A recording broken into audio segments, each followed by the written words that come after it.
Alright, we're back here looking at chapter 1038. The main point of these chapter analysis videos is to make clarifications to things I said on the Friday first read reaction video. Also to talk more in depth about something that's getting a lot of attention, or simply to highlight something that really excites me. As I mentioned in my first read, the page that was definitely my personal highlight was the Zoro Grim Reaper scene. I said that was probably the page that I'd be thinking about for a while. If you guys saw my tweet, I think last night a possible connection came to me. I said, I think I have an idea what the Grim Reaper is. He might have had an off-screen appearance previously in the story. So I just wanted to take a moment and say, if you guys aren't following me on other platforms, definitely do. The links are in the description. I really like the way I'm using Twitter right now. You know how in my videos I always notice other things and I mention them, but I don't bring them into the video to not detract from my main point? Well, now I started tweeting those connections I found. I'm also tweeting hidden teasers for my future videos, so if you guys want to see what I might be talking about in the future, you might be able to figure it out from my tweets. But okay, before I get to the Zoro part, I want to talk about some details I noticed that might change the context of what I said previously. The first thing is the Izo and CP0 scene. Before I thought that Izo wanted the smoke. I thought that there was going to be a fight, but I don't think that's the case anymore. The first thing is the translations kind of changed the perspective where Izo says, no, CP0, don't go yet. It sounds like instead Izo is agreeing to them not fighting, but wants to talk to them before they leave. Which is way different and honestly makes more sense. Honestly, yeah, I'm glad I'm doing this new system of reviewing chapters like this, but yeah, it makes more sense because Izo was so tired, and that goes back to the real translations of the last panel. Before, my understanding was that Izo just underestimated the Beast Pirate's strength, but now Izo is actually admitting that he was too sloppy and is kind of scolding himself. It kind of feels like Izo is actually kind of washed up, like an ex-pro esports player or something, when they try to do something that they did in their prime but then realize they were pushing themselves beyond their capacity, which then makes me wonder what Izo was doing after Marineford. We know Marco is protecting that village, but what was Izo doing? Like, isn't it interesting that Izo never returned to Wano after Marineford? And would that something that Izo was doing relate to why he wants to talk to CP0 here? I might have the answer, but I gotta think about this more. And if it does come up, it'll be in the collab series that I'm working on with Mosh DMC. But so to really drive home the point that Izo doesn't want to fight CP0, here's a major detail that I missed reading the first time through. So Izo, upon seeing CP0, he points his gun at them, halting them.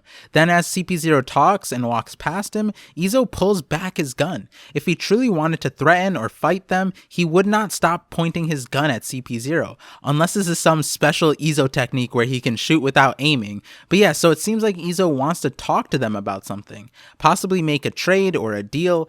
Is there something that CP0 could provide Izo with, or better yet, something that Izo wants to provide them with?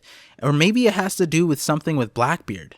This is something I'll definitely keep in the back of my mind when it comes to future CP0 or Izo scenes. So something else I wanted to talk about was the fight between Law, Kid, and Big Mom. And it's not on the Kid stuff, I'm going to talk about his power another time. What I wanted to talk about was Law's sword. This sword extension thing is basically semi-Keycon of his sword. Like, Law covered his sword in chrome, but this time it extends, like Luffy or Diamante. And now I'm curious if this is enabled by Law's Devil Fruit power, or if this is a property of his sword. His sword is a cursed sword, and I'll get back to that point in a second. But the reason I wanted to bring this up is because this isn't the first time I noticed a transforming sword in the recent chapters. I'm not sure if this is a common sword thing either, but King's sword also transformed into a sword breaker type of design.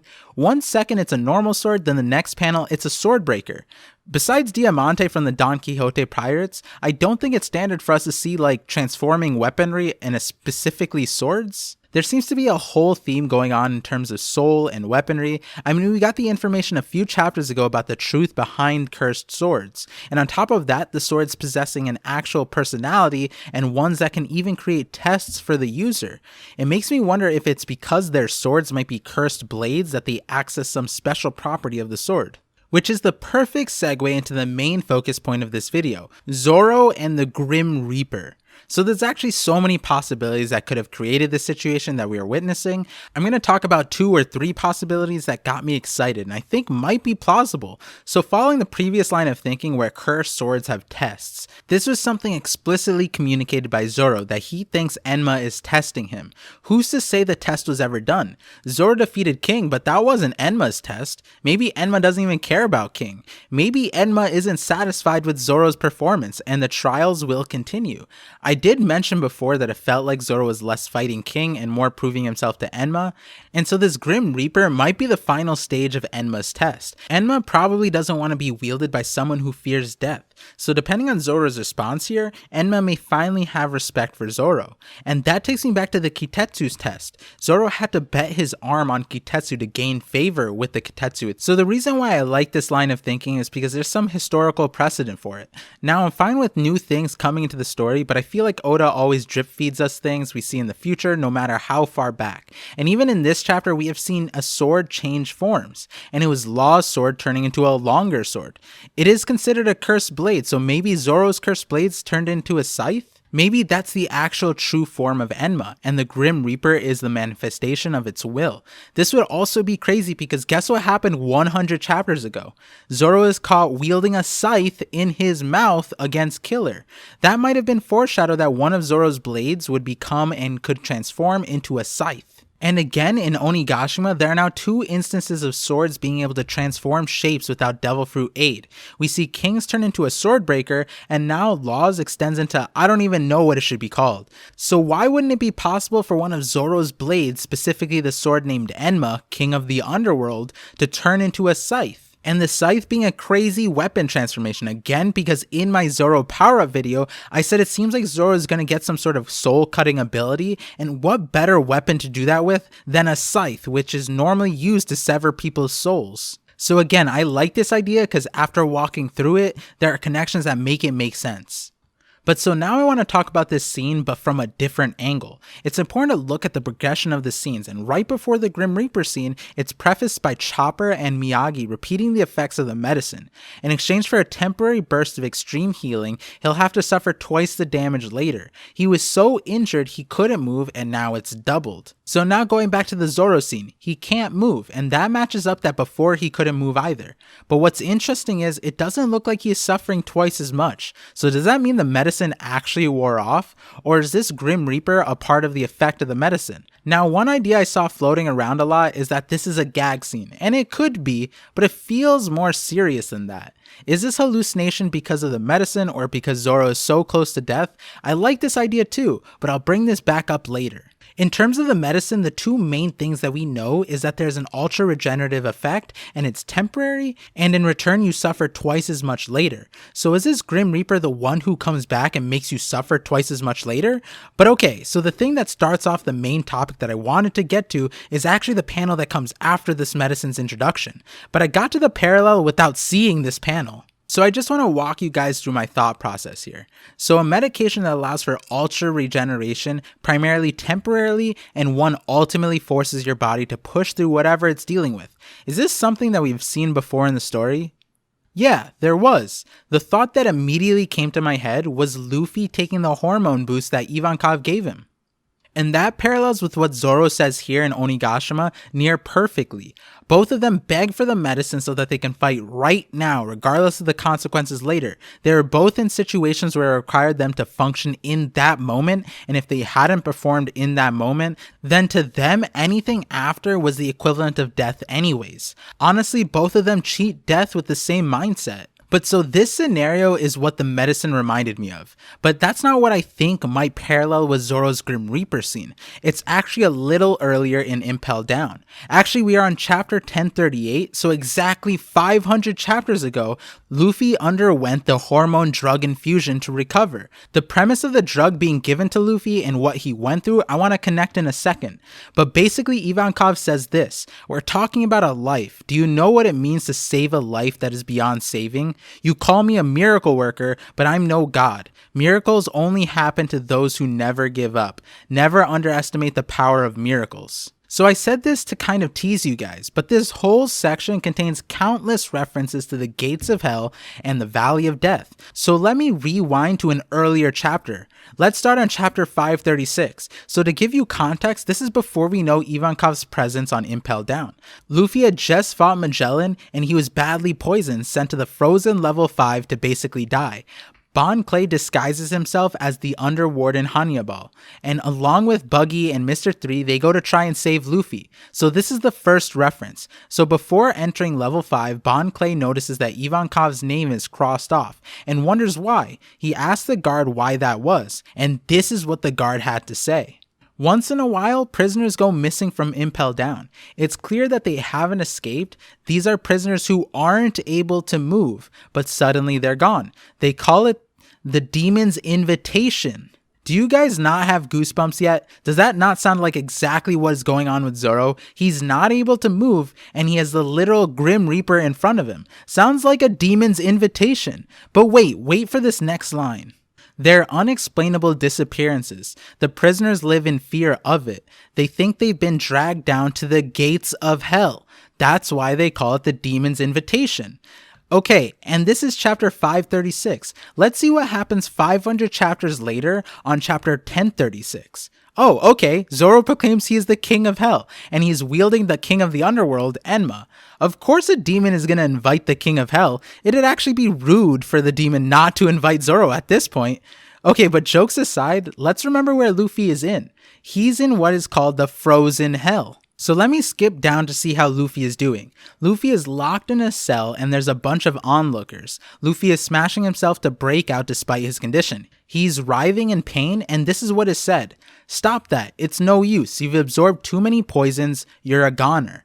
Looks like you can't see, can you even hear me? Just accept death quietly. This is an interesting point because Luffy being on the brink of death is almost hallucinating. He can't hear or see and is just operating on pure willpower. The people laugh at Luffy for trying to save his friend Ace while in prison, when you're supposed to survive by looking out for yourself. The guy says, there's no help coming. Everybody dies alone. And that guy gets proven wrong because guess who comes to save Luffy? Bon Clay. And he's come to save him in the name of friendship. Alright, the next few panels are definitely dope, but to save time, Bon Clay finds himself in the presence of Ivankov, not believing in the Demon's Invitation, and he finds out that the legend of the Demon's Invitation in Impel Down was actually Ivankov pulling people out of prison to a secret level at 5.5. And Ivankov says he already started Luffy's treatment, only because he was impressed by the flowers of friendship that bloomed between two dying men in prison.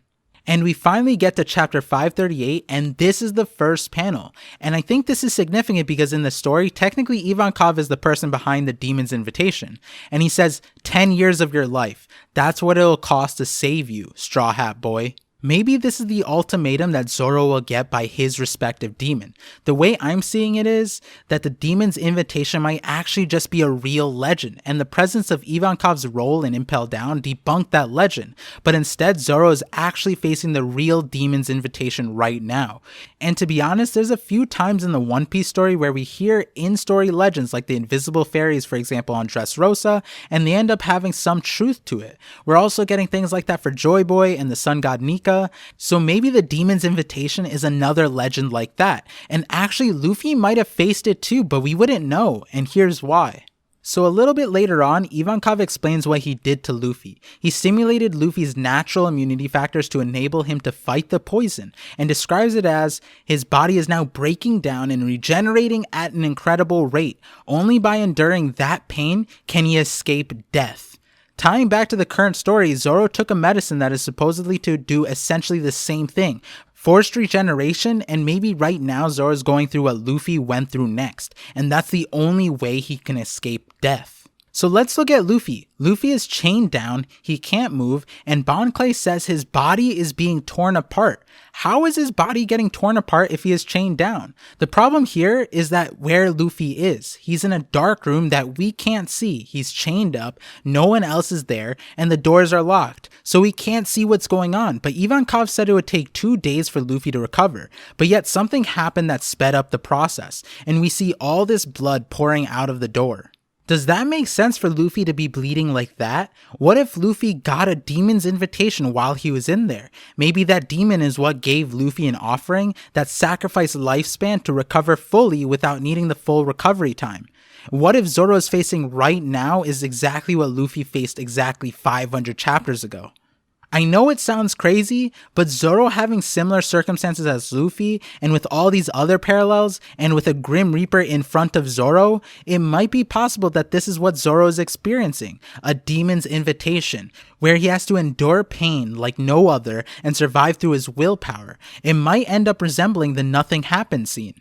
So there's now two things left to really mention, and they all have to do with what comes after. So to tie up this connection, the first thing was Luffy needed mad food to sustain his recovery and survive the ordeal afterwards. The second thing is that Ivankov questions Luffy's vitality, which comes back in a second. But the other part was that Ivankov said he thinks that the main reason why Luffy is able to survive was because Bon Clay shared his pain and cheered Luffy on to survive. So if this is the same situation that Zoro is facing and Zoro needs the same fix, then well, the friends part is covered. I mean, everyone is basically looking for him. Chopper, the Minx, Frankie, if only they had observation hockey users amongst these people, because with that, they'd probably be able to find Zoro pretty easily.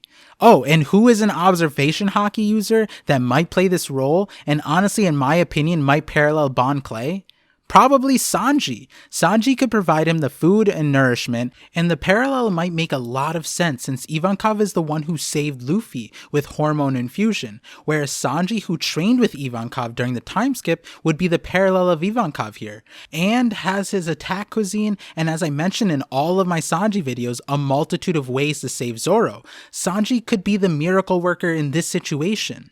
And maybe Sanji's the friend that Zoro is going to need throughout the pain. Considering Sanji is injured himself, that also fits Bon Clay here. And I want to throw this out before touching on the last thing I want to talk about, but so if this whole scene parallels, then in chapter 539, Luffy finds a comrade of his father and learns more of his dad's true operation and the position in the world. I wonder if that's something that will also parallel. Will we somehow learn about Zoro's dad or heritage in the next few chapters? I mean, there has been drips of it. People have started to recognize that he has to have Wano heritage. Kawamatsu and Hyogoro saying he resembles Ryuma, and then there's the relationship between Onimaru and Shimotsuki Ushimaru and Zoro. All of this would be really interesting if it gets expanded on now. So obviously I had multiple ideas for the Zoro Grim Reaper scene, and one of the possibilities is that Zoro is hallucinating, which in context of taking drugs, that could be possible. After my surgery, the pain meds did make me a little loopy, but not like the fun kind of loopy. But the weird thing is, if hallucinations were a side effect, it's a little weird that it wasn't mentioned by Miyagi, but then again, just by being on the brink of death, Luffy almost lost his ability to fully be coherent. And then something I was thinking of was when Luffy might have gotten his demon's invitation, he was chained up, whereas Zoro is not chained up. If confronted with a demon, Zoro's gonna fight back or try to. This made me think, what if Zoro does start hallucinating and starts going on a rampage and fighting everyone regardless if they are allies or not? That would be a crazy conflict to happen during all of this on Onigashima. And as I started to dismiss it, I was thinking, wait, that would be super ironic because of what happened on chapter 1031. Sanji was afraid that he might turn into a monster that would hit women, and because he was afraid of that, he preemptively requested that if after their fights, if Zoro finds that Sanji isn't in his normal state of mind, that he should kill Sanji. Zoro agrees, not understanding what Sanji means in particular, but what if the reverse happens, and Zoro goes rogue because of the hallucination, and Sanji has to stop him instead? But then there's the line after where Zoro says, "At least now I have something to look forward to after this." And then that made me think of the parallel where Luffy was in Impel Down. Luffy survived, yes, because of Bon Clay and then Ivankov and his own willpower. But what was pushing Luffy's willpower? He was driven by the idea that he had to save his brother. That's what he needed to recover for. So maybe that line is what comes full circle, that while Zoro is confronted with death, he thinks of Sanji and probably Luffy and his crew. But it seems like throughout Onigashima, we've been seeing more and more of the duality in their presences between Sanji and Zoro. They keep separating, but they always come back together. But yeah, it's kind of crazy the amount of symbolism Oda has put in for hell. I feel like I can make a whole video of how One Piece describes hell.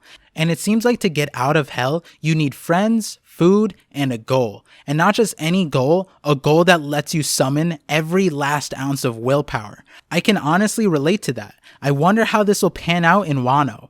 There's always something crazy going on, and if this trend continues with the chapters, then so will this analysis series, I guess. Hopefully you guys enjoyed this video. If it gave you goosebumps or got you a little bit excited, make sure you share it with friends. And also make sure you are subscribed to get more of this content. And check out the links in the description for other ways to support me. By now, half of you guys are probably gone, but like always, thank you guys for connecting with me, and I'm looking forward to connecting with you all on the next ParVision.